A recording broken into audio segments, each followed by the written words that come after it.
দর্শক, এই মুহূর্তে আমরা অবস্থান করছি দিনাজপুর গৌড়-এ শহীদ ময়দান বড় মাঠে। আমরা এখানে দেখতে পাচ্ছি এই বড় মাঠে কেন্দ্রিক বড় মাঠের চারপাশে অনেক দোকান, খাবার, ফাস্টফুড জাতীয় অনেক কিছু দোকানের এখানে অবস্থান রয়েছে। এখানে আপনাদের বেচাকেনা কেমন হয় দৈনিক?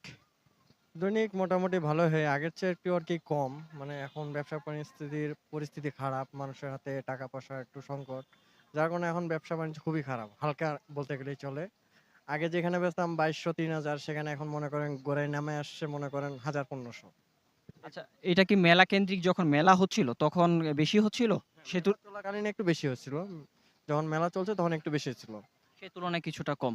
তো আপনি যে বেচাকেনা করেন যেটা, এ দিয়ে আপনার সংসার চলে? না সেটা দিয়ে চলে না, হিমশিমের মধ্যে থাকতে হয় আমাকে। মনে করেন কিস্তি-টিস্তি আছে তো আমাদের অনেক প্যারার ভিতরে থাকতে হয়। মনে করেন যদি ৳১,০০০ কামাই করতে হয় তাহলে মনে করেন ৳৮০০ চলে যায় কিস্তি। আবার দোকানের মাল কিনতে হয়। মানে প্রসেস মানে টানাটানির উপরেই চলা লাগে। আচ্ছা, তারপর আপনার সন্তান কয়জন আছেন? আমার মোট সন্তান হলো ৪ টা। একটা বড় মেয়ে আছে ওর নানির কাছে থাকে ঢাকায়। আর ৩ টা আমার কাছে থাকে। এই ৩ টা সন্তান প্লাস হচ্ছে এই যে আপনার দ্রব্যমূল্যের ঊর্ধ্বগতি বিভিন্ন এই ছোট্ট এই দোকানটি করে চলা যায়? আন এখন মনে করেন না চললেও চলতে হচ্ছে। কারণ পেটকে তো খাওয়ান দিতেই হবে। যেভাবে হোক পেটকে চলাইতে হবে। মনে করেন মানুষ তো জীবিকার জন্যই সবকিছুই করে। ছোট হোক, বড় হোক, কষ্ট করে হলেও চলতে হবে। মনে করেন বাচ্চাদের লেখাপড়া সব খরচা মিলিয়ে মনে করেন চলতে হয়।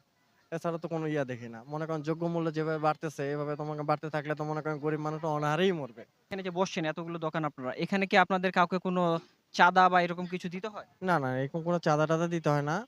শুধু দোকানগুলো যারা রেখে যায় তাদেরকে শুধু মনে করেন দিতে হয়। কারণ সিকিউরিটি গার্ড যেহেতু রাখে তাদেরকে দিতে হয় বেতন। নৈশ প্রহরী যারা তাদের রাত্রি যাপন পাহারা দেওয়ার জন্য একটা কিছু পরিমাণ হ্যাঁ, আপনারা দেন। দেই আমরা।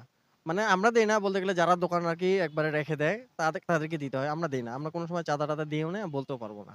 আমরা অবস্থান করছি এই মুহূর্তে দিনাজপুর গৌড়ে শহীদ ময়দানে। এখানে আপনারা দেখতে পাচ্ছেন এই গৌড়ে শহীদ ময়দান এটা খেলাধুলার পাশাপাশি ফাস্টফুড জাতীয় বিভিন্ন জিনিস বিভিন্ন খাদ্য সামগ্রী পাওয়া যাচ্ছে। সেই সাথে গড়ে উঠেছে এখানে ছোট, ছোট উদ্যোক্তাদের আ এই সংসার চালানোর একমাত্র আবাসস্থল কিংবা সংসার চালানোর মতো একমাত্র ছোট্ট একটি ব্যবসা প্রতিষ্ঠান।